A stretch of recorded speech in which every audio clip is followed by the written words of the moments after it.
Muito bem-vindos ao webinar 2. Portanto, vamos então dar início ao nosso webinar. Hoje o webinar será dedicado às métricas do marketing digital. Um tema que nós achamos cada vez mais importante e sobre o qual, por vezes, sentimos que existe algum desconhecimento, ou pelo menos desconhecimento face a algumas métricas que devem... no fundo, as pessoas devem ter em conta quando estão a implementar uma estratégia digital.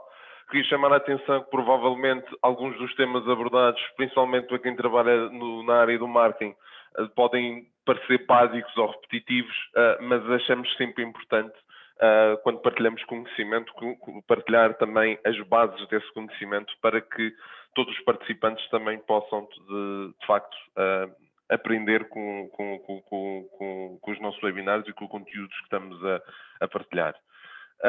Gostaria, antes de iniciar o webinar, fazer uma breve apresentação. Portanto, para quem não conhece, a Alencastre.net é uma agência digital que, de facto, dedica-se e foca-se no desenvolvimento de soluções, sejam elas soluções tecnológicas, sejam serviços de digital, numa vertente sempre focada no mundo digital e numa economia digital e preparar as empresas para essa economia digital, ou transformação digital, como agora está na moda de referir.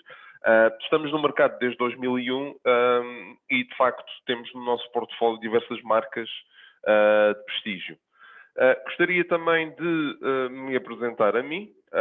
Portanto, para quem não me conhece, trabalho na área desde 1999, isto já sou a velho. Participo em projetos nas áreas de IT, marketing e digital e web, desde essa altura. Desde 2001 como CEO da Alencastre.net. Também tenho experiência internacional, tendo já trabalhado em diversos projetos na área do desenvolvimento e do digital, tanto na Europa como em clientes no mercado norte-americano. E atualmente passo o meu tempo entre Copenhague, Lisboa e Toronto. Toronto, essa cidade onde atualmente resido. Daí os webinars também terem, que antigamente fazíamos às 10 da manhã, de facto terem passado para as minhas 10 da manhã, que são 3 da tarde em Portugal, derivado à diferença horária. No webinar de hoje temos aqui uma novidade, que é a presença da Joana Abreu. A Joana Abreu é a nossa coordenadora da área de estratégia e marketing, portanto, coordenadora de equipa de estratégia e marketing, mas vou deixar o resto da apresentação para a Joana. Joana, já agora bem-vinda aos webinars da Alencastre.net. Faz favor, se puderes fazer a tua apresentação, agradecia. Olá, Ricardo, muito obrigada e olá a todos. Bom, eu comecei o meu percurso aqui no âmbito da publicidade e da comunicação no IAD e integrei mais tarde, há coisa de 12 anos, mais tarde o programa de trainees do Grupo PT, onde entrei no mundo digital, que desde aí tem sido o meu dia-a-dia. Há coisa de um ano passei então para o lado da agência aqui na Alencastre e pronto, tenho estado então a coordenar a equipa de estratégia e marketing. Passaste para o Dark Side of the Force. Exatamente. Pronto, antes de voltarmos aqui à Joana, também vou falar aqui um pouco como é que funciona o nosso webinar. Portanto, o webinar está a ser gravado. Esta gravação será disponibilizada nas nossas redes sociais, incluindo no YouTube. Esta apresentação também irá ser disponibilizada a todos os participantes.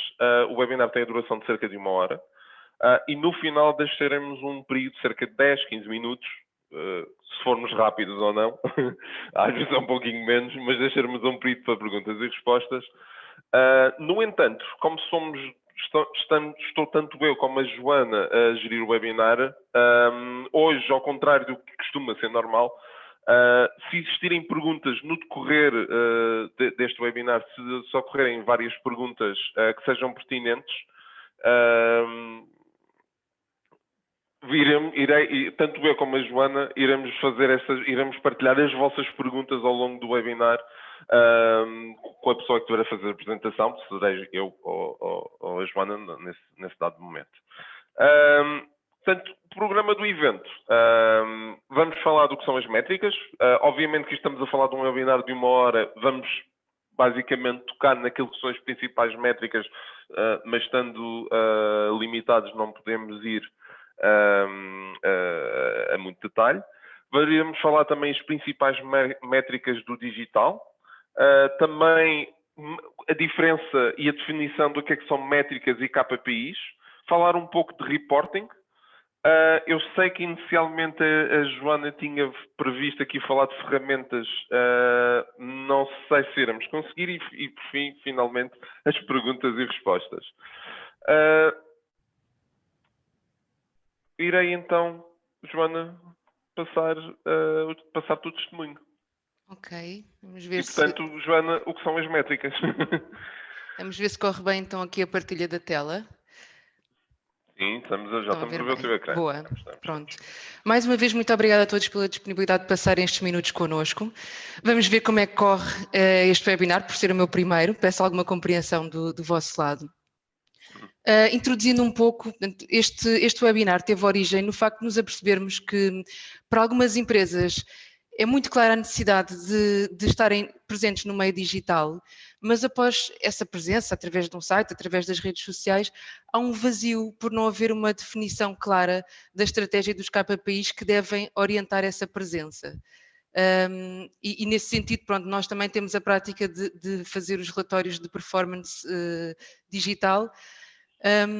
Temos a noção que, apesar de muitos destes temas que vamos falar já serem possivelmente do vosso conhecimento, no dia-a-dia sentimos regularmente a necessidade de clarificar e desmistificar algumas das métricas, portanto, e é isso a que nos propomos neste webinar.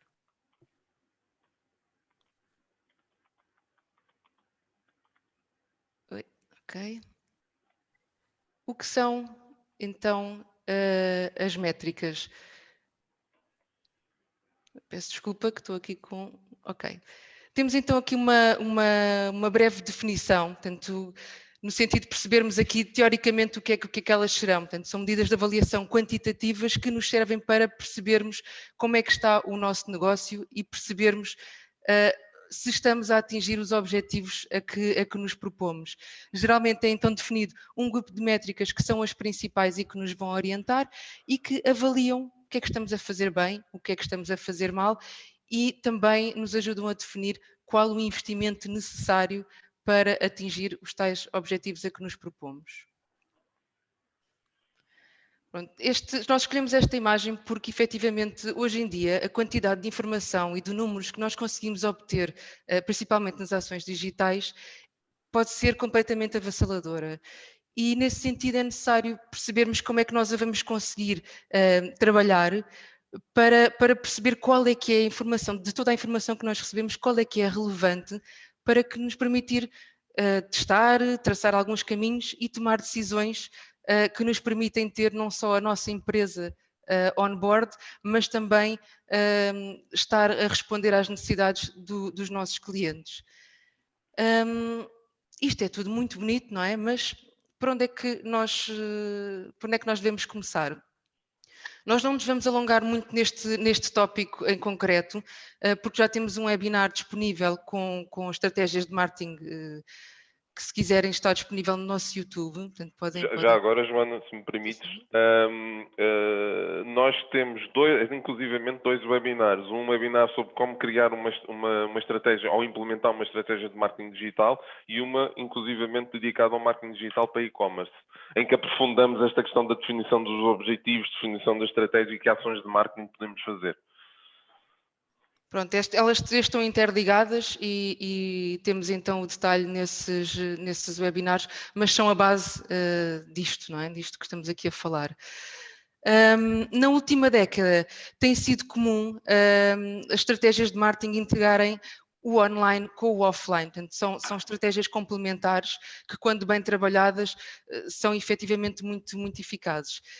No entanto, cada vez mais os negócios, essencialmente os mais pequenos, acabam por preferir o investimento online por ser à partida mais acessível em termos de custos e também nos permite uma segmentação muito precisa e medir cada ação específica que estamos a fazer de forma imediata, permitindo-nos um ajuste muito rápido, não só ao que o mercado nos está a pedir, mas também ao nosso potencial, ao potencial que nos vamos apercebendo dos nossos produtos. Aliás, se me permites, um dos temas que cada vez mais é falado atualmente é a tal democratização, digamos assim, que a internet permite, em que uma pequena empresa pode de alguma forma estar a... Aliás, hoje em dia cada vez mais uma verdade em que uma empresa pequena muitas das vezes encontra um nicho e acaba por concorrer com uma grande empresa. E muitas das vezes acaba por concorrer taco a taco no que diz respeito ao digital. E, portanto, de facto, o digital permitiu-nos trazer essa democratização. Agora não consigo dizer. Mas pronto. Exatamente, acho que perceberam. E que de facto traz é uma realidade interessante. Aliás, um dos factos que nós temos sentido cada vez mais, até na Alencastre.net, com esta, eu costumo cada vez mais, até nas formações em que estou presente, muitas vezes já digo que nem existe marketing tradicional, nem existe marketing digital, existe marketing. E algo que nós temos sentido também na nossa realidade no dia a dia como agência é que cada vez mais existe de facto este casamento entre o offline e o online, e existe cada vez mais uma estratégia comum. Daí que inclusivamente temos no grupo uma agência, que não é a Alencastre.net, é uma outra agência do grupo, que de facto complementa esta oferta em que trabalhamos em conjunto, exatamente para conseguir dar este tipo de oferta integrada ao nosso cliente. Aliás, só para referir a própria Joana, a equipa que ela coordena, de facto coordena as duas vertentes. Daí a experiência da Joana também tanto no online como no offline. Desculpa a interrupção, Joana. Não, claro. Vamos então mergulhar aqui um pouco nas métricas. Nós vamos falar só em algumas... Existem um número de métricas enorme e um webinar para as conter todas possivelmente teria que ter dias. Portanto, nós vamos aqui falar de algumas que destacamos como relevantes para cada uma das áreas do marketing digital e vamos tentar focar naquelas que no dia-a-dia nos apercebemos que geram mais questões. E agora passo-te a palavra. Ok, obrigado, João. Deixa-me cá passar aqui o ecrã para o meu lado.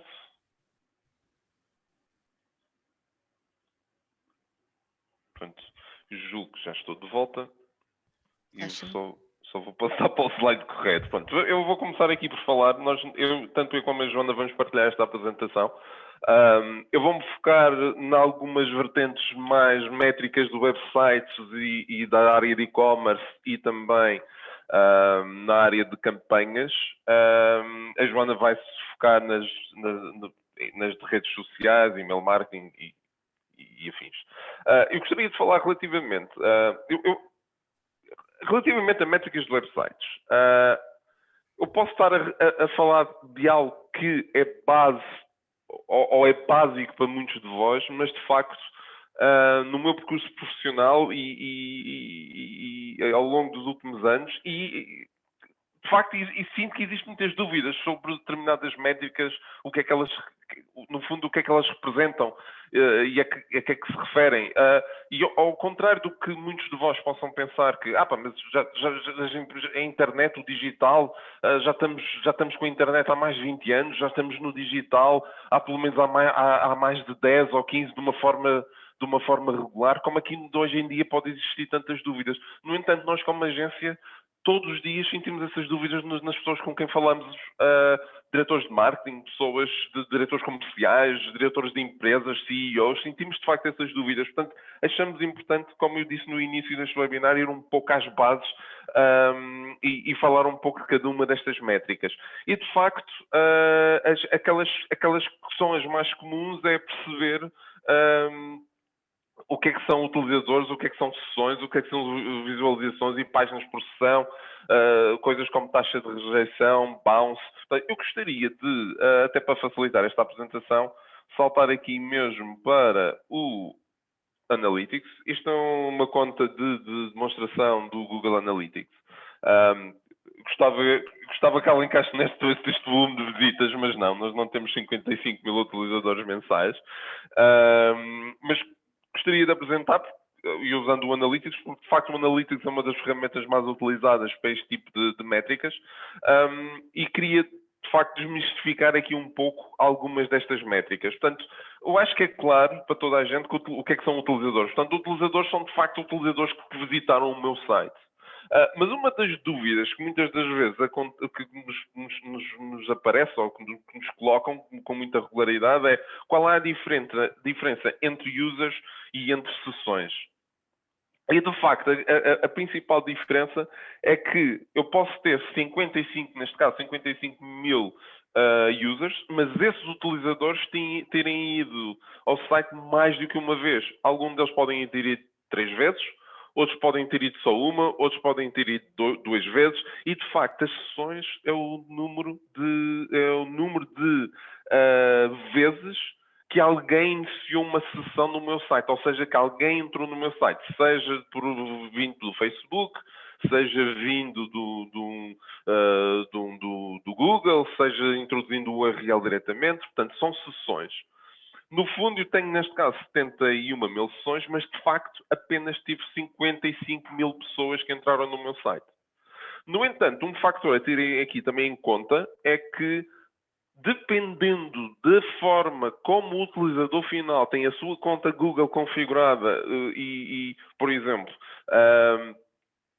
se esta pessoa entrar no site da Alencar, uma destas pessoas entrar no site da Alencast.net via desktop e depois entrar via mobile, muito provavelmente vai contar como 12 utilizadores distintos e vão contar como 2 sessões distintas. No entanto, um fator também a ter em conta é que, atualmente, e provavelmente vocês como utilizadores de internet e de telemóveis e de, por exemplo, o Chrome, sabem que no Chrome eu posso fazer login no Chrome e automaticamente partilhar os favoritos e as janelas que estão abertas no meu desktop, ter essas mesmas janelas, se utilizar o Chrome no telemóvel, ter essas mesmas janelas abertas ou ir buscar janelas que estão abertas no desktop. O Chrome permite isto. E nessas situações, o Google Analytics vai, independentemente da pessoa estar a fazer logins ou estar a entrar no site com dispositivos diferentes, de facto o Google vai identificar aquilo como sendo uma sessão extra daquele mesmo utilizador. Mas obviamente que isto não é uma realidade e não é algo que aconteça sempre. Depende aqui da forma como o utilizador tem os seus acessos, ou como é que utiliza a internet e como é que está configurado. Outro aspecto também a ter aqui em conta, de facto, são o que é o número de sessões por utilizador, o número de sessões por utilizador. E, aliás, antes de sair das sessões, outra coisa que eu também gostaria de referir é que, tipicamente, uma sessão são 30 minutos. Ou seja, se ao fim de 30 minutos aquela pessoa entrou num site, não utilizou mais aquele site, deixou a página aberta e saí, fui tomar um café, fui dar um passeio, deixou o computador ligado, mas foi embora. Ao fim de meia hora, sem a utilização, tipicamente a sessão quebra ou termina. O que quer isto dizer? Que se meia hora depois eu voltar, o ecrã ainda estiver aberto e fizer um refresh e continuar a navegar no site, neste caso já será considerado uma segunda sessão. Isto do tempo de sessão é o que é pré-definido. É algo que, tipicamente, o tempo pré-definido são meia hora. No entanto, nada impede que possamos configurar outros tempos. Por exemplo, derivadas da natureza do nosso site, ou as características do nosso site, podemos querer dizer que as sessões são 10 minutos, ou são 5 minutos, ou são 15 minutos. Por pré-definidos é sempre os 30 segundos. No entanto, podemos configurar o Analytics para alterar esta questão.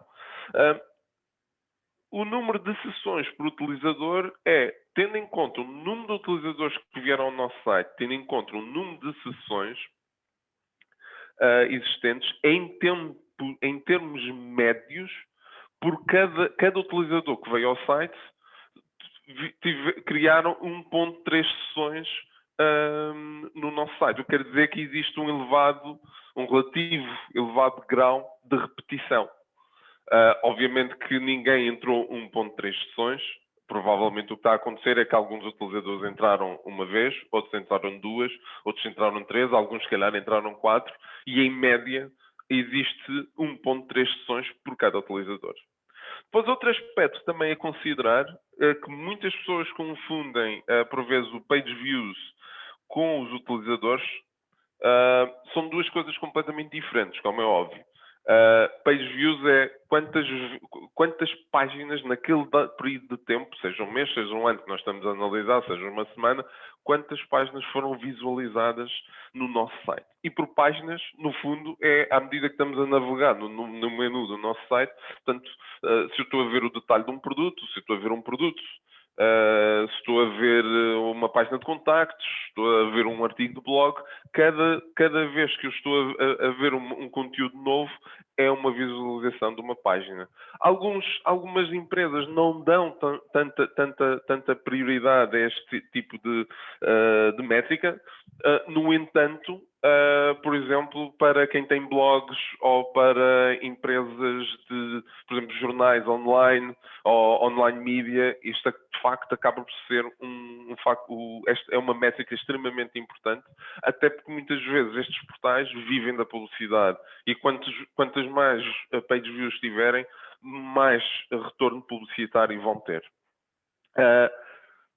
E depois também uma outra métrica muito importante é páginas por sessão, ou seja, por cada sessão existente no nosso site, quantas páginas são em média visualizadas. Portanto,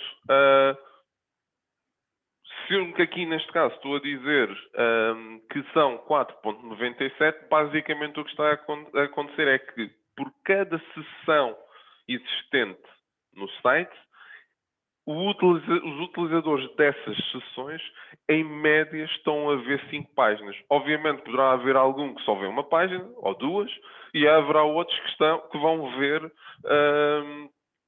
10 páginas, 15 páginas ou mais. Mas também é um indicador muito interessante para percebermos, de facto, qual é o sucesso, por exemplo, do nosso conteúdo. E agora isto também depois varia muito da indústria e do tipo de serviços que partilhamos e até do tipo de site que temos. Mas se eu tiver, por exemplo, um site com um blog, com conteúdo, quanto mais páginas, ou este indicador, ou esta métrica, quanto mais elevada for, quer dizer que mais interesse as pessoas têm e sempre que as pessoas entram no meu site, de facto, veem vários conteúdos.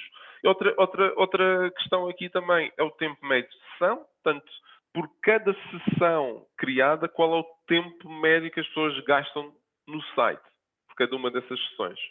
E por fim, temos aqui o bounce rate. O bounce rate é o mesmo, ao fim e ao cabo, acaba por ser muito idêntico àquilo que também soube falar dos bounces nos e-mails.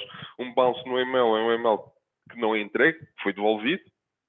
Aqui, basicamente, são pessoas que entram num site e que voltam a sair do site sem navegar, sem interagir mais com o site. No entanto, há aqui um aspecto muito importante que eu gostaria de chamar a atenção, que é o facto de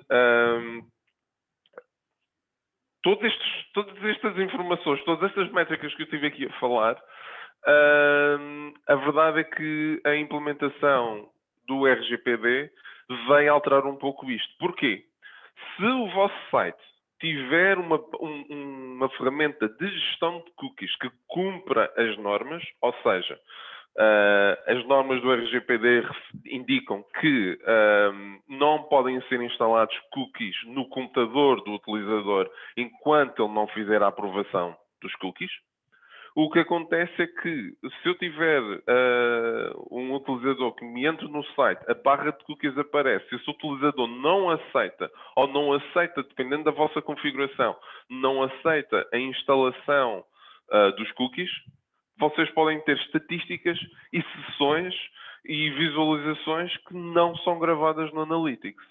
Portanto, obviamente que isto depois depende muito da forma como é que esta estratégia ou quais são as políticas de instalação de cookies ou não que existe na vossa empresa. Só estou a chamar a atenção que isto é algo que nós temos visto acontecer desde a altura em que foi implementadas estas novas regras do RGPD, que há 2 anos atrás, e de facto sentimos que, dependendo se o advogado que aconselhou, ou o consultor da área que aconselhou o nosso cliente a implementar determinadas políticas, dependendo das políticas que foram implementadas, nós de facto sentimos que alguns clientes perderam estatísticas no site. Por isso é que muitas das vezes há aquela discrepância quando estamos a correr uma campanha no Google Ads ou no Facebook e há uma discrepância de cliques nas redes sociais ou no Google Ads e depois vamos ao nosso site e não bate certo porque o volume de cliques não está a bater. Tivemos 400 pessoas a clicar num banner, mas no Google Analytics só registrou 150. Na grande maioria das vezes está relacionado com isto. Portanto, fica aqui uma chamada de atenção. Também é importante terem em conta a forma como o RGPD é implementado em termos do cumprimento das políticas e das boas práticas de cookies, e que de facto vai ter implicação nestas métricas. Voltando também aqui às métricas, já falei das gerais, não me quero alongar muito tempo, senão a Joana a seguir não tem tempo para também falar da parte dela. Métricas de aquisição, canais de aquisição, origens, meios e os UTMs. Também gostaria de falar disso porque acho que é extremamente importante. Na aquisição, nós, em termos do Analytics, também nos dá aqui informações como, por exemplo, quais são os principais canais de entrada no nosso site. Portanto, diretos são pessoas que escreveram um URL diretamente, afiliados, campanhas de display, paid search, organic search, portanto, pessoas que entraram no nosso site a partir de uma pesquisa orgânica no Google, no Bing ou no outro motor de pesquisa, referrals e social. Portanto, isto, no fundo, permite-nos perceber de onde é que os utilizadores que estão a entrar no nosso site estão a vir. Portanto, estão a vir de que fontes, estão a vir de que canais, estão a encontrar-nos no Google, estão a encontrar-nos num search engine, estão a introduzir diretamente o URL, é um referral, portanto, estão a vir de um site que tem o nosso endereço lá divulgado, portanto, estão a vir das nossas redes sociais, tudo isso é extremamente importante. Um outro aspecto que eu também gosto sempre de referir e que muitas pessoas desconhecem são os UTMs. Aqui no Analytics, nas aquisições, em campanhas, se eu vier aqui a All Campaigns, vai-me aparecer aqui uma série de nomes. Portanto, isto são campanhas que estão a decorrer. Se eu tiver se eu estiver a fazer uma campanha de Google Analytics, perdão, de Google Ads, tipicamente esta informação já aparece aqui porque o Google, obviamente o Google Ads e o Google Analytics, desde que estejam corretamente configurados e integrados, esta informação vai passar automaticamente. Mas imaginemos que eu estou a enviar uma newsletter. Imaginemos que um parceiro meu vai fazer um artigo em que vai referir a Alencaster.net. Imaginemos que eu estou a fazer uma campanha em redes sociais, ou no LinkedIn, ou estou a enviar uma newsletter. Eu quero saber qual é a fonte ou qual foi a origem daquele tráfego, porque é uma campanha. Eu quero saber, e inclusivamente uma campanha pode ter várias fontes. Portanto, eu quero ter uma forma de fazer tracking ao meu site e perceber a origem de determinado tráfego. Portanto, nesses casos, eu posso usar algo chamado os UTMs. A Google tem inclusivamente um UTM Builder.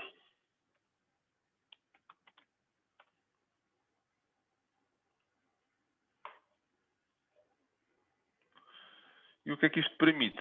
Se eu, imaginemos, pegava no site da Alencastre,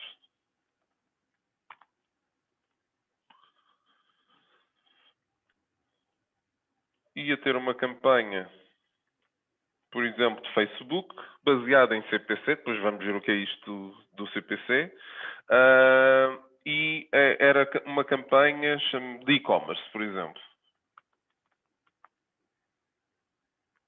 Inclusivamente, ele vai-me criar aqui um URL com uma série de parâmetros. E estes parâmetros vão-me permitir perceber no Analytics qual foi a origem do tráfego, qual foi o mídia, portanto, neste caso, cost per click, uma campanha de custo por clique, o nome dessa campanha. E se eu quisesse, ainda podia definir diferentes conteúdos. Por exemplo, no caso de um blog ou no caso de uma newsletter, apesar de fazer parte da campanha de e-commerce, o conteúdo foi um conteúdo sobre como optimizar o site para e-commerce, por exemplo. No fundo, eu posso usar os UTMs para depois... Aliás, posso mostrar aqui um exemplo, inclusivamente numa campanha que iniciou ontem na Alencaster.net, sobre e-commerce, que nós estamos a fazer, até para verem um caso prático.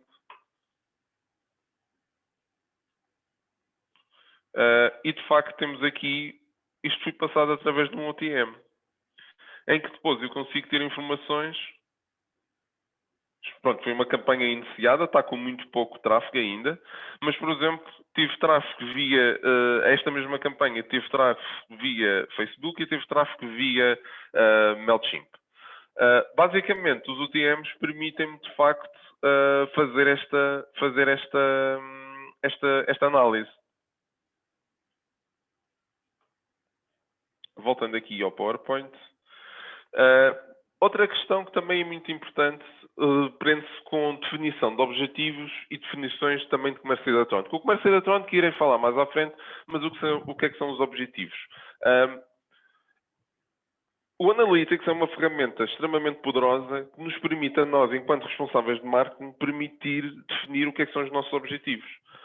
E os objetivos, obviamente que há objetivos que são muito comuns e que encontramos praticamente em todos os sites, mas normalmente é preciso fazer uma análise caso a caso. Ou seja, cada empresa é uma realidade diferente, cada indústria tem as suas características, cada empresa tem as suas próprias características e nós, enquanto responsáveis de marketing, devemos definir quais são os nossos objetivos para o nosso site. Por exemplo, nós no site da Alencastre.net, obviamente não temos comércio eletrónico. Portanto, qual é o nosso objetivo final? Conversão ou geração de leads. Portanto, pessoas que preencham um formulário e que nos contactem a pedir uma reunião. Outro objetivo poderá ser, por exemplo, pessoas que inscrevam-se ou registrem-se para receber a nossa newsletter. Poderá ser uma página que é importante para nós que as pessoas vejam. Pode ser verem um determinado vídeo. Pode ser abrir uma determinada landing page. Portanto, nós, enquanto responsáveis de marketing, nós podemos definir quais são os nossos objetivos. E o Google Analytics permite-nos configurar, de facto, esses objetivos. Por exemplo, nesta conta de testes do Google, algo que eles têm aqui, só fechar isto aqui, algo que eles têm aqui nos objetivos, é de facto, por exemplo, pessoas que de facto se registaram no site ou que viram determinada página. Portanto, tudo isso é possível definir. Inclusivamente, aqui na área de administração, só para terem uma noção, eu posso definir aqui objetivos. Portanto, registros no website, compras concluídas, pessoas que iniciaram o processo de checkout. Eu posso definir aqui os objetivos que eu quiser. Por fim, uma outra área que eu gostaria de vos mostrar, que embora se calhar não se enquadra bem numa lógica de métricas, mas pelo menos não nas métricas padrão, mas algo que eu recomendo sempre os nossos clientes a utilizarem são os chamados heatmaps. Não é uma ferramenta, em minha opinião, que tenha que ser utilizada em todo o tempo de vida do website, mas é muito importante, principalmente quando lançamos sites novos, por exemplo, uma homepage nova, ou uma nova campanha com novas landing pages, secções novas no nosso site. É extremamente importante perceber como é que as pessoas de facto estão a interagir com o nosso site. E eu vou-vos mostrar aqui um exemplo. Eu até tinha preparado aqui no PowerPoint, mas até vou-vos mostrar um exemplo live, que eu acho que é interessante. Nós usamos para isso o Crazy Egg. Eu vou mostrar aqui um site que é do... Não posso mostrar, obviamente, sites de clientes, mas vou mostrar aqui um site de uma das empresas do grupo. Isto até é um snapshot já com algum tempo. No entanto, o heatmap permite-me perceber quais são as zonas mais clicadas. Não sei se estão a ver ali alguns pontos mais carregados, são as páginas mais clicadas. Outro aspecto também interessante. Aqui consigo ver a popularidade do conteúdo consoante o scroll. Não sei se estão a ver popularidade. Se eu vier mais para baixo, popularidade de 85%. Aqui a popularidade é 47%. Então, estamos a ver aqui, está verde, portanto, poucas pessoas veem esta secção. E depois temos aqui novamente uma área em que as pessoas veem bastante. Aliás, tem inclusivamente aqui uma análise do scroll, como é que as pessoas interagem com esta página, através do scroll. Portanto, este aqui é um belo exemplo de que nós temos aqui nesta página um conteúdo Developer Scale e temos aqui um outro conteúdo Supported Technology. Claramente esta secção é mais interessante para os utilizadores do que esta. Portanto, muito provavelmente as pessoas fazem scroll diretamente a esta secção. Portanto, provavelmente fará sentido inverter aqui a ordem destes conteúdos. Isto se fizer sentido para aquilo que estamos a passar no site. Mas, de facto, se eu vejo que esta parte da tecnologia desperta mais interesse, se eu colocar mais acima, provavelmente vou conseguir agarrar, entre aspas, a pessoa a ficar mais tempo no meu site e a ver mais informação sobre esta empresa. O mesmo poderá-se dizer, por exemplo, num catálogo de produtos em que eu tenho uma listagem de produtos e eu chego à conclusão com o heatmap que um produto que está no final da página gera de facto muito interesse. Provavelmente, se eu pegar nesse produto e colocá-lo no início dessa listagem, provavelmente esse produto ainda vai gerar mais interesse ou mais vendas, por exemplo, no caso do e-commerce. Portanto, é extremamente importante em minha opinião, fazer este tipo de análise. E agora vou passar aqui pelos heatmaps. Eu vou passar aqui novamente para a Joana. Joana? Ok, então vou compartilhar aqui a minha tela outra vez. E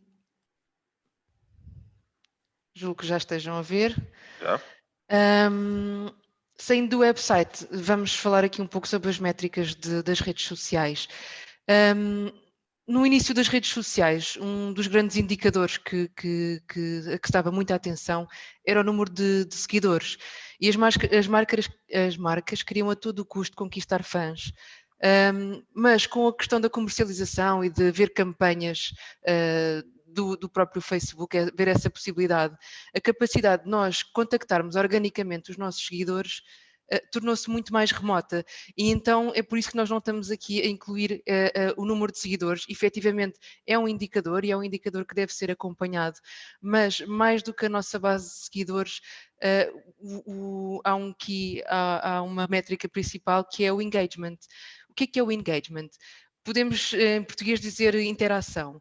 Basicamente, trata-se do número de pessoas que tiveram algum tipo de interação com uma publicação nossa, seja um clique, um like, um comentário, ou, no limite, a partilha, que acaba por ser muito relevante, porque quer dizer que um utilizador gostou tanto do nosso conteúdo que ele próprio está disponível para ser ele a veiculá-lo. Portanto, isto é realmente uma interação muito, muito positiva.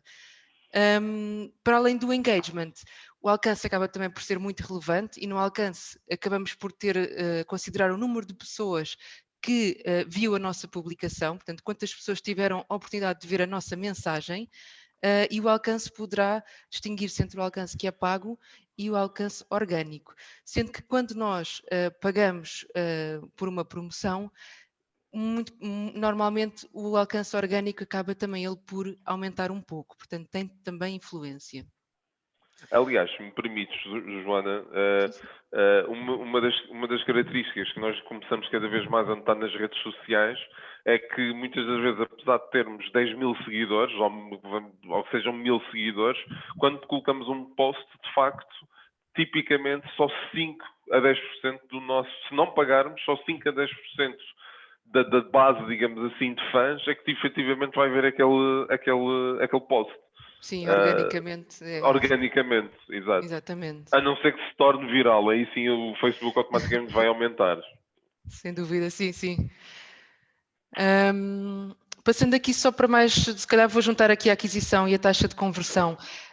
A aquisição, portanto, refere-se ao tráfego que foi gerado nas redes sociais, e que está muito ligado também com a taxa de conversão, que é a nossa capacidade de concretizar um dos objetivos que propomos no site. Por exemplo, uma publicação teve uma aquisição de 100 pessoas, levou 100 pessoas ao site num dia e gerou 50 downloads de um e-book. Portanto, a taxa de conversão são os tais downloads, não é? A conversão são os downloads. Um último indicador que poderá ser muito relevante nas redes sociais é o serviço de apoio a cliente. As redes sociais foram criadas com o propósito de haver um discurso, não é? Uma conversação entre as pessoas principalmente, não é? No início, e depois as marcas entraram neste mundo, mas ainda há muitas marcas que têm um discurso unilateral, portanto, colocam as suas publicações, indicam aquilo que lhes interessa vender ou comunicar, mas depois não interagem, não ouvem os seus utilizadores. Portanto, e este acaba por ser um fator importante para criar uma boa experiência, um índice de satisfação bom da experiência total com a marca. Ter uma equipa focada neste atendimento poderá revelar-se também uma mais-valia em termos de custos. Portanto, ter este tipo de equipa que acaba por conseguir gerir não só reclamações como feedbacks e obter sugestões, acaba por ter um valor muito, muito grande que nos pode ajudar a otimizar o nosso negócio. Só vale a pena ter esta equipa se efetivamente quisermos respeitar aqui a taxa de resposta e o próprio tempo de resposta. E nisto, a taxa de resposta deverá ser estar na casa dos 99% ou 100%. Portanto, todas as solicitações devem ter algum tipo de resposta, sejam elas quais forem. O tempo de resposta, aí sim já deve estar adequado à tipologia de contacto que existe. Por exemplo, uma reclamação poderá ter um tempo de resposta muito maior do que apenas um agradecimento a um feedback ou o esclarecimento de uma dúvida muito mais imediata. Mas são efetivamente aqui duas das métricas que são relevantes quando se tem este tipo de serviço nas redes sociais. Aliás, aqui só dando mais uma chega, Joana, é incrível, ainda nos dias que correm, e eu tenho, não vou dizer quem, obviamente, mas é incrível que, de facto, hoje em dia ainda existem pessoas que não respondem e nós trabalhamos com algumas empresas que, por vezes, nós temos que chamar-lhes a atenção no vosso perfil de Facebook, apercebemos que existem ali pedidos de suporte, ou pedidos de apoio, ou pedidos de informação, que estão à espera de resposta há 3, 4 dias. E isto é grave. Isto, cada vez mais, o consumidor é um consumidor que não telefona, é um consumidor que não manda um e-mail, é um consumidor que cada vez mais está habituado a interagir via as redes sociais. E para perguntar coisas como: vocês estão abertos amanhã? É possível reservar uma mesa? É preciso reservar um quarto? Qual há a política? Perguntas simples que são extremamente fáceis de responder e, de facto, ainda vimos isto acontecer, que é empresas que têm um perfil, porque acham que é bonito ter um perfil, é interessante ter um perfil, é importante publicar o conteúdo, mas depois esquecem toda a parte mais, no fundo, mais importante de tudo, que é, de facto, comunicar e interagir com as pessoas. Sem dúvida, é para isso que as redes sociais servem. Quando nós tomamos essa decisão, há aqui um número de portas que se abre, que geralmente são muito positivas quando bem trabalhadas. E devem fazer parte então também da estratégia de uma empresa, da presença da empresa. Passando aqui para a vertente dos conteúdos. Diz que estamos na era dos conteúdos e, na verdade, nós também estamos com essa percepção, com as contas que trabalhamos, que esta vertente é cada vez mais tida em conta nos planos de marketing. Destacamos aqui alguns indicadores e estamos aqui a falar concretamente de blogs, notícias, de conteúdos de redes sociais, de vídeos. Portanto, são os vários conteúdos que desenvolvemos para, de alguma forma, comunicar com os nossos utilizadores e os nossos clientes. Começando pelo SERP, o Search Engine Result Page. Basicamente é a capacidade de aparecer no topo dos resultados do motor de busca, portanto, que é valorizada e é o nosso objetivo. Portanto, quando nós aparecemos no topo, organicamente no topo das pesquisas, quer dizer que os nossos conteúdos estão alinhados, foram bem pensados, estão alinhados com aquilo que os utilizadores pesquisam e também é um indicador de que o site foi bem construído, portanto, que teve em conta as boas práticas de otimização. Ou seja, é o que nos permite estar presente sem estar logo no início, sem vertente paga. A aquisição e os returning visitors basicamente permite-nos saber qual é o número de utilizadores que cada conteúdo trouxe ao nosso site e a percentagem deles que regressa para ver os nossos conteúdos. Portanto, isto revela que quando as pessoas regressam, revela que têm interesse no nosso conteúdo. Portanto, imaginemos, temos uma cadência de publicação semanal de um novo conteúdo e se existe uma taxa de retorno grande, é porque efetivamente os conteúdos que estamos a produzir são relevantes. Ai, peço desculpa que adiantei-me aqui. Passando aqui para a taxa de conversão. Lá está, nós também já referimos isto um pouco e vamos referir mais à frente, mas quando estamos a falar de conteúdos, vamos imaginar que a entrada numa página de blog, do site, concretiza um objetivo, que será, por exemplo, portanto, a pessoa está a pesquisar um determinado tema, entra na página do nosso artigo e no final preenche um formulário, portanto, para descarregar um e-book ou visualiza um vídeo. Portanto, a taxa de conversão destas ações que nós pretendemos que as pessoas façam no nosso site. E, por fim, destacamos também aqui a autoridade. Ter autoridade significa ser percepcionado como especialista num determinado assunto, ou seja, quer dizer que os nossos temas, os nossos tópicos, o nosso site é acedido quando há determinadas pesquisas e é acedido muitas vezes, portanto é preferencial em determinadas pesquisas, ou seja, é mais importante do que o da nossa concorrência, por exemplo. E se me permite, Joana, existe mesmo algo chamado Google Authority, Exatamente. em que o Google dá autoridade a um domínio. Existem N parâmetros que definem essa autoridade e obviamente que só isso seria um webinar. Mas de facto existe uma métrica que eu só estou a dizer isto, só estou a reforçar porque de facto as pessoas podem não saber o que é isto, que é autoridade Sim, sim. a uma métrica, mas é de facto. Exatamente, sim. E pronto, e nesta métrica, para além de ser relevante a otimização do conteúdo, portanto, estar alinhada com as pesquisas dos utilizadores, a questão temporal também é interessante, ou seja, os conteúdos que têm muito tempo, imaginemos um conteúdo de 2016 tem menos relevância de um conteúdo de 2020. E é por isso que muitas vezes o mesmo artigo vai sofrendo atualizações. Portanto, para que efetivamente ele continue a ser relevante, as empresas fazem pequenos ajustes, voltam a publicar o artigo e ele continua a manter a sua autoridade. Passamos aqui aos... Aqui na vertente do email marketing nós estamos a ficar sem tempo, portanto vamos partilhar aqui apenas algumas métricas. Se quiserem aprofundar, também temos um webinar no nosso YouTube com este tema e planeamos em breve fazer mais um, porque é realmente um tema muito relevante. Temos aqui questões que são relevantes em termos de métricas e que são mais técnicas, por isso passo aqui de novo a palavra ao Ricardo. Ok, obrigado, Joana. Eu também não me calei ainda durante a tua apresentação, mas vamos falar. Vamos aqui falar agora, vou passar o ecrã para o meu lado, só um instante.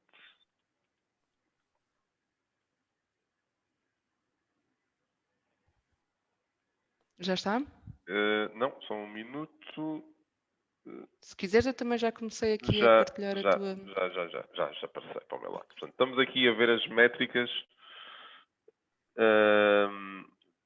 de e-commerce e funil de conversão. Portanto, eu aqui não, ao contrário da primeira quando estava a falar do website, que de facto estive a mostrar alguns exemplos, aqui só vou mostrar um exemplo que eu acho muito interessante, que é o funil de conversão. No entanto, em e-commerce há aqui algumas métricas que eu considero extremamente importantes. Número de carrinhos gerados é um fator muito importante de se perceber. Eu posso ter centenas ou milhares de visitas no meu site, mas em todas essas visitas, de facto, criarem, principalmente quando estamos a falar de e-commerce, que é aqui o caso, não criarem, de facto, carrinhos, só andarem a ver produtos e não adicionarem um carrinho, portanto, não demonstrarem uma intenção de compra. E isto é extremamente importante perceber. O volume de vendas, portanto, quantos desses carrinhos, de facto, foram concluídos? Quantas vendas? Qual foi o volume? Qual foi o valor de vendas que nós conseguimos, em valor em euros, neste caso, em dinheiro. Taxa de conversão. Qual é a taxa de conversão num site? Ou seja, as pessoas chegaram ao nosso site, que isso aqui vai a vários níveis de conversão. Uma taxa de conversão pode ser que eu tenho uma campanha e consegui um clique e a pessoa entrou no meu site. Depois dessa pessoa estar no meu site, qual é a minha taxa de conversão no site? É 1%, é 2%, é 3%? Qual é o volume de transações que foram concluídas? Também é extremamente importante perceber qual é o valor médio do meu carrinho, qual é o valor médio da compra. O meu produto, eu quando vendo o produto que tenho no meu e-commerce, vendo em média 100 euros por encomenda, vendo 50, vendo 10, vendo 20. Isto é extremamente importante, até porque isto depois vai também definir quais são os investimentos que eu posso fazer, consoante as minhas margens. E falando de margem, embora não seja um indicador que tipicamente esteja no Google Analytics, não está, porque o Google Analytics não sabe quais são as nossas margens, mas é um factor, quando estamos a vender online, é extremamente importante perceber que é qual é a minha margem de lucro. Por cada venda, se o meu carrinho médio são 100 euros, qual é a minha margem de lucro nesses 100 euros? Sabendo isto, eu também saberei quanto é que poderei investir em marketing para essas mesmas campanhas, para vender esses mesmos produtos. Vou-vos dar aqui um exemplo, e aqui também já vamos ver o funil de conversão. Vou-vos dar aqui um exemplo da importância destas métricas. Se eu tiver 500 carrinhos gerados no meu site e tiver um volume de vendas de 1000 euros, portanto, esses 500 carrinhos gerados deram um lugar a 1000 euros de vendas, com uma taxa de conversão, o que quer dizer que eu tive 10 transações concluídas, e atenção, com uma taxa de conversão de 2%, já é uma taxa muito interessante num site de e-commerce. Depois podem pesquisar, eu já estive num webinar em que falamos disso, se quiserem podem pesquisar e-commerce conversion by industry, e vai-vos dar alguns artigos que falam nessas estatísticas que são interessantes, porque variam muito de indústria para indústria. E que vai dar um valor médio de carrinho de 100 euros, portanto 10 vendas a um preço médio de 100 euros, com uma margem, imaginemos que temos no produto que estamos a vender uma margem de lucro de 60 euros. Isto quer dizer que são 600 euros de lucro. Se são 600 euros de lucro, imaginemos que eu vou fazer uma campanha Google AdWords, ou vou fazer uma campanha Facebook Ads. Se eu sabendo a minha margem de lucro, sei quanto é que posso investir, estimando que, por exemplo, estas vendas eram resultantes de uma campanha. Eu poderia saber aqui qual era o potencial de investimento, qual era a capacidade de investimento que eu teria para ainda assim manter o meu lucro. E isto dá algo aqui também interessante, que é uma taxa de abandono de 98%. Mas vejamos, por exemplo, vejam a importância destas métricas. Vejamos que eu consigo, por qualquer razão, eu estive a analisar o tráfego do meu site, eu estive a analisar o que é que se está a passar e eu consigo aumentar a taxa de conversão em 1%. Isso quer dizer que as minhas vendas aumentaram em 50%. Eu, em vez de vender 1000 euros, já vendi 1500 euros. Porque aumentei apenas 1%. Isto é extremamente importante. E daí a importância também que eu costumo referir da questão do funil de conversão. Portanto, se eu sair aqui e for, por acaso já tinha fechado o Analytics.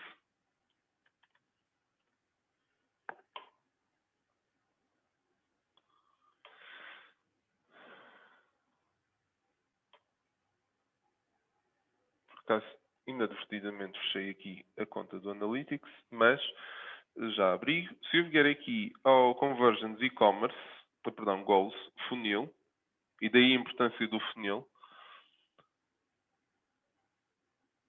num site de e-commerce eu consigo saber quantos carrinhos foram criados, quantos foram abandonados no primeiro passo do carrinho, quantos foram abandonados no segundo passo do carrinho, quantos foram abandonados no terceiro passo do carrinho, quantos foram abandonados no quarto passo do carrinho e quantas encomendas de facto foram concluídas. Obviamente que isto é um processo de encomenda, em minha opinião, que tem muitos passos. Portanto, quanto menos passos num carrinho tivermos, melhor. No entanto, demonstra muito bem a importância de ter um funil de conversão. Por exemplo, tivemos aqui um caso, há uns anos atrás, de um cliente que vendia e tinha muitas vendas para o mercado francês. No entanto, sendo uma empresa portuguesa, essa empresa decidiu, não tinha uma gateway de pagamentos em França e decidiu utilizar PayPal para as encomendas em França. E aquilo que notávamos, aqui no funil de conversão, era que, de facto, quando chegava ao ato de pagamento, 90 e tal por cento das pessoas não concluíam a encomenda. E o 90 e tal por cento de abandono no momento de confirmarem ou pagar a encomenda, achamos que aquilo, de facto, era uma taxa ou era uma porcentagem extremamente elevada de abandono só naquele passo. As pessoas tinham manifestado a intenção toda até ali efetivamente concluir a compra. Com esta análise, chegamos à conclusão que muito provavelmente o que estava a acontecer, e de outras análises que fizemos, era que o PayPal não era uma gateway de pagamento, ou não era um método de pagamento muito conhecido em França ou muito utilizado em França. Portanto, esta empresa acabou por fazer fazer uma parceria com uma gateway de pagamento francesa, conseguir contornar a situação por aí e, de facto, disponibilizou uma gateway de pagamento em França. A partir desse momento, as vendas mais do que triplicaram ou quadriplicaram, efetivamente porque os consumidores tinham confiança naquele método de pagamento. Portanto, o funil de conversão permite-nos fazer esta análise, permite-nos perceber onde é que temos ali bottlenecks ou alguns problemas e permite-nos, de facto, fazer esta análise e tentar, de facto, melhorar ali o fator de conversão. E como podem ver, um fator de conversão de apenas 1% muda completamente o retorno em vendas. Outras métricas que também vamos aqui falar, as métricas de campanhas. E tipicamente quando falo em campanhas, estou a falar de campanhas, pode ser de search, em Google, pode ser de display no Facebook, no Instagram, no LinkedIn, até na própria rede da Google.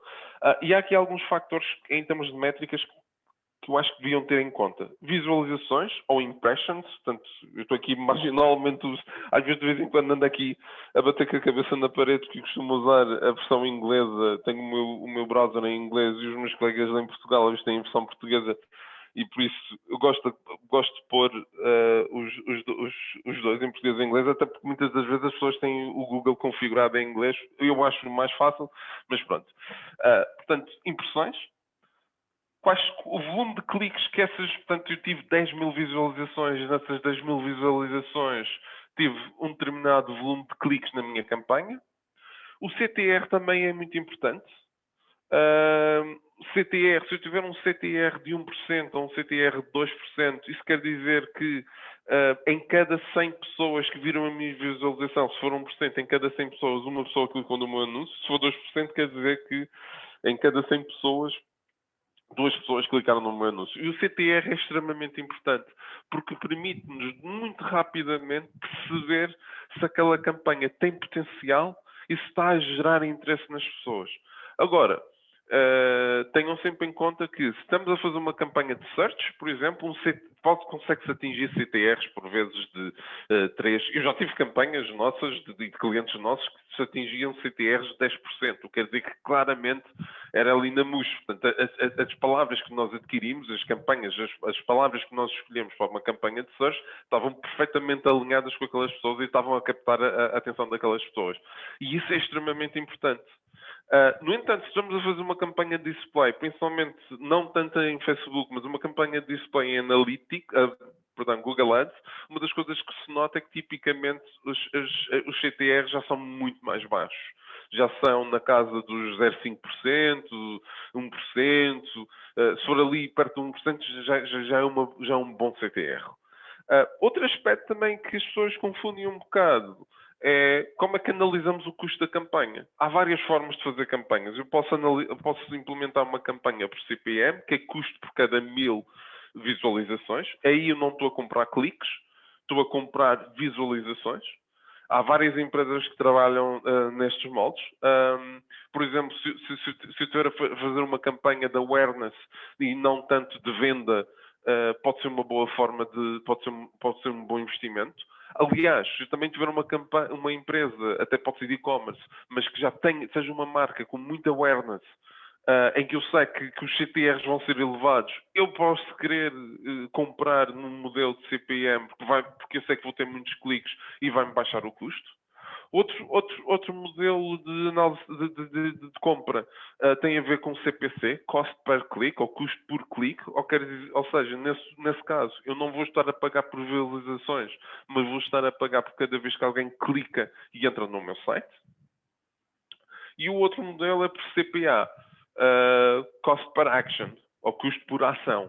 Neste caso, por exemplo, isto é muito comum nas empresas ou nas campanhas de afiliados ou campanhas de geração de leads ou de contactos. em que, nesse caso, nós vamos pagar à entidade com quem estamos a fazer a campanha, vamos pagar não por volume ou por visualizações, não vamos pagar por clique, mas vamos pagar por cada ação. Portanto, cada vez uma ação pode ser uma pessoa que preencheu um formulário no nosso website a pedir uma reunião. Outro aspecto a ter muita atenção são as conversões. E as conversões, eu há pouco falei-vos dos objetivos, tipicamente é configurando os objetivos no Analytics que depois consegue-se ter estes parâmetros e interligando as nossas campanhas com o Analytics, usando, por exemplo, os UTMs. Como eu disse no início, se for uma campanha do Google, Google Ads, ela integra automaticamente, se é bem configurado. E, por fim, qual é o valor da conversão? Qual é o custo da conversão? Se eu tiver um custo por cliques, por exemplo, posso chegar à conclusão que para vender 100 euros, eu tenho que investir 30 euros em anúncios para conseguir vender 100 euros. Portanto, é importante perceber também esse custo por conversão. Dou-vos aqui um exemplo. Num caso de um investimento, uma campanha em que investimos 250 euros, se essa campanha gerar 5.000 visualizações e 250 cliques, obviamente que eu estou a usar aqui valores para ser mais rápido a percepção, vou ter um CTR de 5%, portanto, esses 250 cliques equivalem a 5% das 5.000 visualizações, o que me vai significar, se for numa lógica de CPC, 1 euro por clique. O que quer dizer que se eu tiver 2% de conversões, 5 vendas a um preço médio de 100 euros, o valor por conversão vai ser 100 euros. Se juntar esta análise com as métricas de e-commerce, eu consigo depois, na métrica de e-commerce há pouco eu estava a fazer uma margem de 60%, portanto, é extremamente importante perceber todas estas questões, ou seja, eu tenho que saber qual é a margem de lucro que tenho para saber qual é a minha média de vendas por cada vez que uma campanha me manda tráfego para o site, qual vai ser a média de conversão, qual vai ser a minha média de valor de carrinho, para depois perceber também que investimentos eu posso ou não devo fazer em termos de campanhas. Eu já me alonguei aqui um bocadinho, estamos mesmo aqui na fase final, Joana, vou passar para o teu lado. Se me permites, foi uma coisa que eu esqueci de dizer às pessoas. No Zoom existe um separador que é o Q&A. Portanto, também perguntas ou dúvidas que tenham podem pôr, que logo a seguir teremos a sessão, a área de perguntas e respostas e teremos todo o gosto a responder às vossas perguntas. Desculpa, Joana, podes continuar. Sim, obrigada. Então, concluindo muito rapidamente,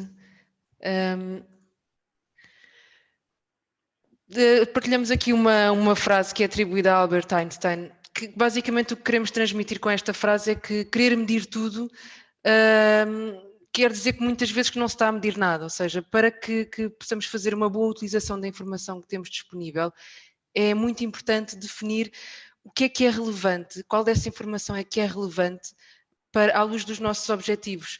E essa informação relevante em termos de métricas são os KPIs.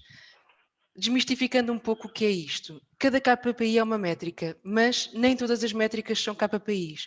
Os KPIs são as métricas que são relevantes para o nosso negócio, que nos permitem tomar decisões e mudar um pouco o rumo do nosso negócio, percebendo, ouvindo o mercado e respondendo à medida do que é necessário. A partir do momento em que eu tenho um objetivo, por exemplo, de vender determinado valor, de ter um determinado volume de vendas no e-commerce, as minhas métricas, vou ter que ver métricas como o carrinho médio ou o número de vendas ou de unidades vendidas, mas como KPIs, se calhar o mais relevante é a taxa de conversão, é a taxa de abandono em cada fase do funil. Portanto, é isso que me vai permitir tomar decisões que vão orientar os meus objetivos, não é? A forma como eu vou conseguir atingir os meus objetivos de negócio. Da forma de visualizar estas métricas e estes KPIs em formato de relatório, não é? Nós mensalmente fazemos isso com todos os nossos clientes e o verdadeiro objetivo dos relatórios acaba por ser perceber exatamente quais são os nossos fatores de sucesso, o que é que nós estamos a fazer bem, o que é que está a contribuir para os nossos objetivos e perceber onde é que estamos a perder. O que é que temos de olhar para rever, para planearmos a revisão da nossa estratégia, as nossas ações, portanto, otimizá-las e para ter um bom reporting. Para além de escolhermos bem os nossos KPIs, portanto, aquelas métricas a que vamos dar realmente valor para tomarmos as decisões de negócios, é importante que sermos consistentes, não só nos dados que estamos a medir, mas também na periodicidade. Portanto, estamos a fazer uma avaliação constante, analisar essa informação que nos chega para fazer testes, testar os vários cenários possíveis, redefinir estratégias e tomar decisões. Ao tomar estas decisões e ilustrando isso através de um relatório, nós conseguimos garantir o alinhamento da nossa equipa e motivá-la em direção aos nossos objetivos, perceber o que é que já conseguimos atingir, quanto é que nos falta até ao final do ano, vamos fazer aqui um push. Portanto, esta dinâmica é importante. É também bom para mostrar à nossa direção o que é que estamos a fazer e conseguir o investimento necessário para as ações que queremos fazer no ano a seguir, e também para justificar o que estamos a fazer aos nossos stakeholders e parceiros e, acima de tudo, para conseguirmos garantir que estamos a ver quais são as necessidades dos nossos clientes e que estamos a conseguir responder. E com isto, termino. Pronto, nós temos aqui agora o período para perguntas e respostas, que já ultrapassamos em muito 12 horas. Portanto, se alguém tiver alguma questão, poderá colocar. Olha, já agora temos aqui uma pergunta da Daniela, vou fazer para ti, porque tu és a mulher dos relatórios. Ou pelo menos que faz relatórios com muita regularidade e os apresenta aos nossos clientes. Qual a periodicidade indicada para fazer reportes? Sim, nós geralmente fazemos uma periodicidade mensal dos indicadores principais. Agora, por exemplo, há outros clientes em que temos aqui uma revisão trimestral, em que trimestralmente aprofundamos determinadas métricas para conseguirmos responder aqui a um período de mercado e conseguir afinar o que é que correu melhor, qual foi o investimento, por exemplo, de campanha, qual foi que correu melhor, que dinheiro é que estamos a gastar para cada ação e o que é que nós podemos otimizar. Portanto, mensalmente é muito importante medir, trimestralmente consegue-nos dar aqui uma noção de redefinições de estratégia que já temos definida. Pronto, e a avaliação anual é muito importante porque muitos dos nossos objetivos são anuais, não é? Muitas empresas nesta fase já têm definido o plano de marketing do próximo ano, portanto, e conseguiram fazê-lo e tomar decisões com base pronto, no que aconteceu no histórico comparativo dos últimos anos, sendo que este ano efetivamente foi um ano muito fora do comum, em que as alterações que têm impacto e que não é tão fácil ter como base este último ano para decisões dos próximos anos. Estamos numa altura em que possivelmente as medições, essa periodicidade deve ser mais reduzida porque o mercado está a mudar muito. Estamos todos a sentir isso, não é? E acho que estamos a sentir também que de facto o digital está a ganhar terreno face a esta Sem realidade. dúvida. De facto, aliás, estamos a sentir isso até no volume de contactos que temos recebido junto dos nossos clientes, potenciais clientes, portanto, e clientes também, clientes existentes que muitas das vezes neste momento estão a querer acelerar o seu investimento no digital. Olha, tenho, Joana, mais uma pergunta aqui para ti. Sim. Qual é o tempo razoável de resposta? É uma pergunta da Carla. Qual é o tempo razoável de resposta numa página de rede social? E já agora também, ao mesmo tempo da mesma pergunta, a Carla ainda pergunta se a resposta automática é contabilizada nesse tempo. Ou seja, qual é a tua opinião? Respondendo à primeira questão, tal como disse há pouco, eu acho que isso depende muito da tipologia. Isso é importante, ou seja, quando se está a fazer esse tipo de serviços de apoio a cliente, existe um guião, não é? Existe um guião que tipifica o tipo de interações que nos chegam.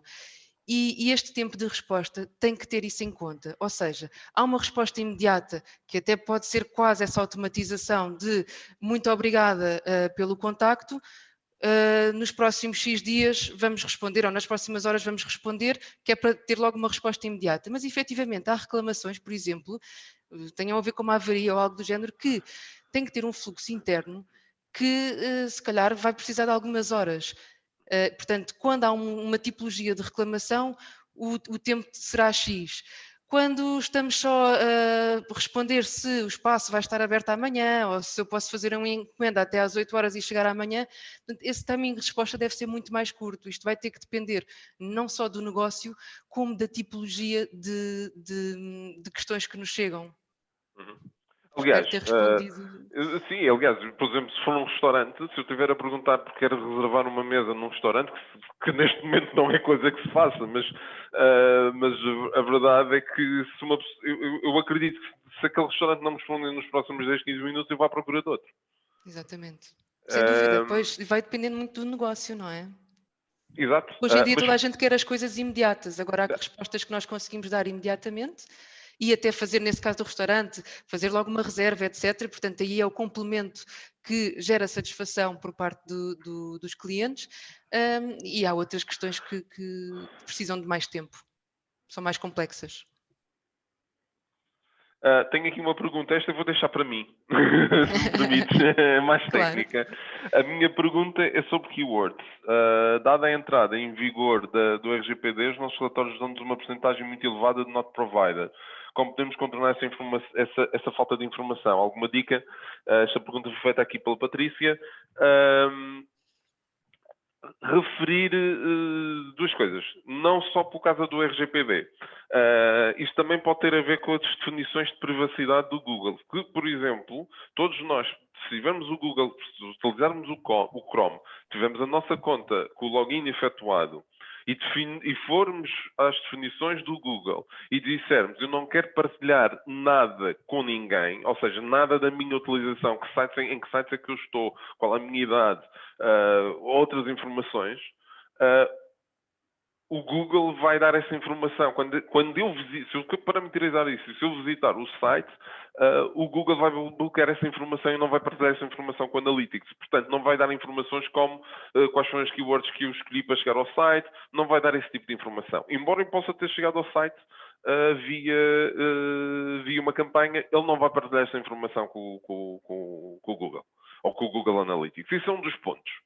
O outro é relativamente ao RGPD, e aqui gostaria de dizer disclaimer, portanto, eu não sou advogado, já temos trabalhado com muitos advogados, mas aquilo que nós dizemos sempre aos nossos clientes é que têm que ter sempre o acompanhamento de um advogado, ou um jurista, ou um especialista na matéria, sobre a forma como implementam o RGPD, mas, tipicamente, quando temos uma barra de cookies, e a nossa barra de cookies está a cumprir as normas, ou seja, o cookie não é instalado no site enquanto o utilizador não aceitar todos os cookies, ou não aceitar a existência de cookies, aqui a seguir depois há abordagens. Por exemplo, existem clientes nossos que querem a chamada uma abordagem explícita. Quer isto dizer, a barra de cookies continua sempre visível até que a pessoa clique no aceitar. Enquanto a pessoa não clicar no aceitar, os cookies não são instalados. Portanto, se eu estiver a visualizar o site num mobile, tipicamente eu vou clicar, enquanto utilizador, eu vou clicar para aceitar a barra de cookies, porque a barra de cookies ocupa uma grande proporção do meu ecrã. Mas se eu estiver a entrar via desktop, o que provavelmente vai acontecer é que, se calhar, não ligo nada à barra de cookies, consulto o que tenho a consultar e vou-me embora e nunca aceitei os cookies. Porquê? Porque aquilo fica no rodapé, não me atrapalha, eu vejo o conteúdo, vejo o que quero ver, portanto eu nunca aceito. E se a aceitação dos cookies for explícita, isto quer dizer o quê? Quer dizer que o utilizador tem que efetivamente aceitar, aquela barra fica sempre disponibilizada até que o utilizador clica e diga eu aceito todos os cookies. Nós, nos nossos sites, obviamente consultamos os nossos advogados, mas nós, nos nossos sites, usamos autorização implícita. O que é que quer isto dizer? Aparece a barra de cookies, mas se a pessoa clicar para outra página ou fizer scroll, obviamente que os termos e condições que temos no site também o refletem, dizemos que se a pessoa continuar a utilizar o site é porque está a aceitar os cookies. E, portanto, a partir desse momento, achamos que é uma aceitação implícita, que é a pessoa continua a utilizar o site, portanto, a pessoa está a aceitar os cookies. Esta é uma das abordagens. Além do mais, depois também depende, há aqui uma série de variantes. Por exemplo, eu sou apologista que eu devo ter uma barra que é aceita cookies, Quem não quiser que saia do site. Temos clientes nossos que dizem que querem ter a aceitação dos cookies de marketing, dos cookies de estatísticas, dos cookies de todos os tipos diferentes de cookies, em que o utilizador pode escolher: eu aceito os de estatísticas, mas não aceito os de marketing ou os de remarketing. Pronto. Eu, sinceramente, acho que devemos ser eficientes e implementar da forma mais fácil, mas obviamente que isto há N pessoas, e principalmente advogados, que têm visões completamente diferentes.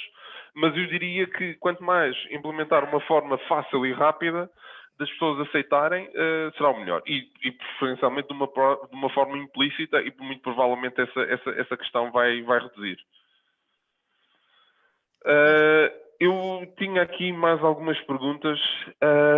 Vou só partilhar mais uma. Quantos visitantes por mês é considerado bom para um site institucional? Sem vendas, é que o objetivo é gerar leads. E ainda acrescenta que a empresa vende um tipo de produtos e não vende serviços, mas não tem e-commerce. Qual é a tua opinião, Joana? Isso depende muito, inclusive, é do mercado a quem se dirige, não é? Se é só português, não é? Depende, tem vários fatores. Eu acho que é uma pergunta muito difícil de responder sem sabermos mais da É preciso indústria. mais detalhe, sim, mais informação. Sim, nós, por exemplo, temos os sites institucionais das nossas agências, geram um volume interessante de conversões, mas eu acho que muito dificilmente uma agência digital, pelo menos nos mercados em que estamos, tem mais do que 1000 utilizadores por mês. A não ser que faça campanhas ou pague para isso. Portanto, eu acho que é sempre difícil responder a isso. Sim, é preciso ter mais dados para conseguir analisar e perceber quais são os fatores que são relevantes e conseguir estimar isso. Acho que mandarmos um número, não, neste caso assim, não pode ser. Podia ser feito aqui algum benchmark. Exato. Pronto. Eu vou então, acho que está na hora. Já ultrapassamos. Sim, já ultrapassamos. Já estamos em bastante. Joana, obrigado pela presença. Espero continuar-te a ver nos nossos webinars. Pelo menos na audiência estou sempre. E queremos aqui também agradecer a presença de todas as pessoas. Batemos com o número de inscritos, batemos o recorde dos nossos webinars. Portanto, tivemos quase próximo dos 400 inscritos. E, portanto, gostaria de agradecer todo o interesse que foi gerado e, obviamente, a vossa presença. Temos previstos mais webinars, agora só em 2021. Mas assim que tivermos essa informação, novos webinars marcados, iremos começar também a disponibilizar essa informação no nosso website e via os e-mails que e nas nossas redes, acompanhem-nos nas redes também para ver o que estamos a fazer. Exato. Esqueci-me disso. Muito bem, Joana. Muito obrigado. Obrigado. E já agora, voltes num bom fim de semana, que amanhã já é sexta-feira. Um bom fim de semana. Adeus.